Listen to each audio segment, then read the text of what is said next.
mother.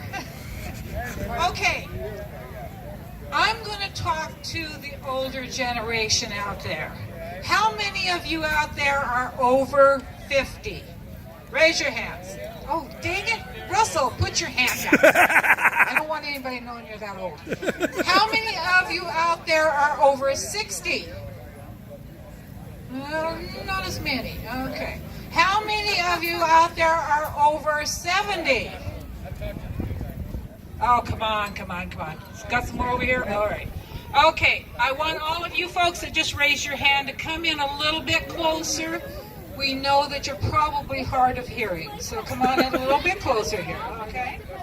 Now, all of you young people out there, you can listen, but keep it down so us old fogies can learn something, okay?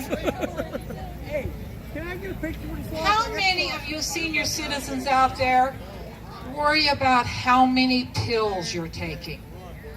Yeah. How many of you out there worry about the side effects of the pills you're taking? Like, they're worse than the cure.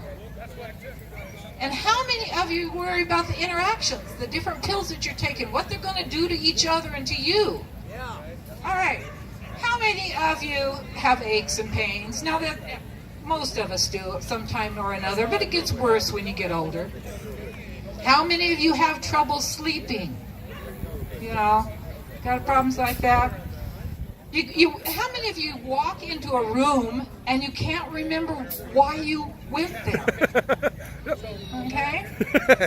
And how many of you wish your sex life was better?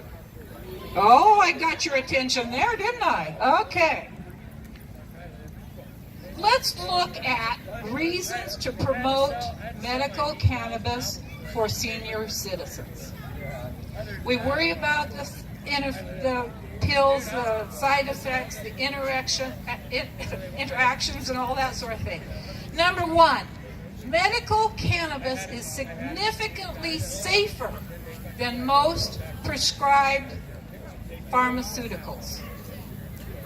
There's been an ongoing 30-year study, 30 years, that found that a person weighing 140 pounds would have to consume over 4 pounds, yes, I said 4 pounds of marijuana in one sitting to reach toxic levels.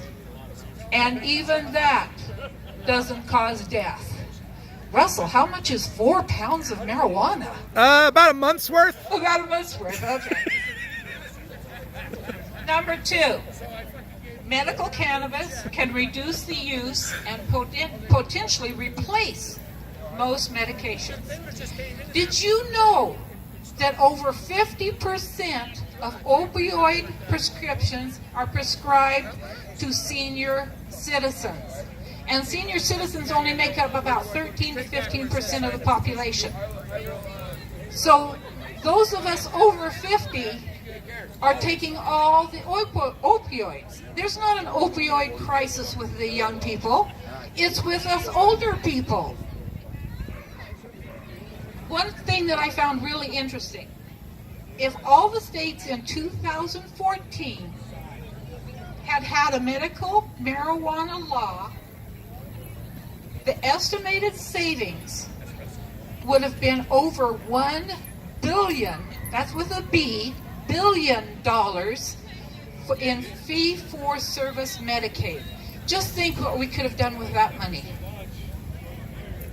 Now, if you still need some pills, and some of us do, we still need some pills for other conditions, they have been finding that medical cannabis helps to boost the effect of those pills so you don't have to take as much or as long.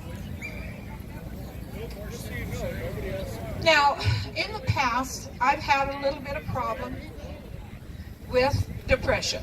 When I was younger, traveling with a band, raising kids, all that fun stuff. It was more of a situational depression than chronic. And what they're finding is that medical cannabis stimulates creative thoughts and relieves depression.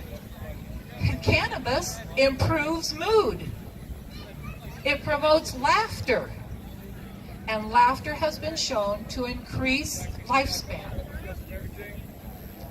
Also in the past, I used to smoke tobacco many years ago. And I quit. And so I don't like the idea of smoking anything, not even cannabis, I'm sorry. But we are finding out that there's a lot of different ways to use medical cannabis. And I also don't like getting high. I'm sorry. Even with alcohol, I never did like the effects of getting high. But I do have some minor arthritis in my shoulders and my hands. And I also have peripheral neuropathy because of type 2 diabetes. I found you do not have to smoke cannabis. And you don't have to get high. There are cannabis-infused balms, and those balms can relieve arthritic and neuropathic pain. Did you know that the THC in cannabis has twice the anti-inflammatory power of hydrocortisone and 20 times the power of aspirin? See where I got it from? Medical cannabis is also available in tinctures, oils, edibles. So there's a lot of different ways that you can take it, and you can adjust the potency by doing that. Whatever works for you. It's very personalized.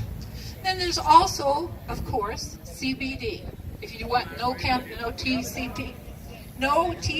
at all, CBD oils are really good, and they can help you, though the THC helps a little bit more. It can be done in a diffuser or a vaporizer. Turn it on at night and sleep like a baby. We all know that medical cannabis relieves nausea. There's been a lot of research on that in cancer patients, and it increases the appetite so that they can eat better meals and stay healthy while they're kicking the cancer. But it's also important for senior citizens, because as we get older, we tend to not eat as much as we should, or not eat as right as we should. So this could help to increase your appetite, keep your health up so that you can live longer.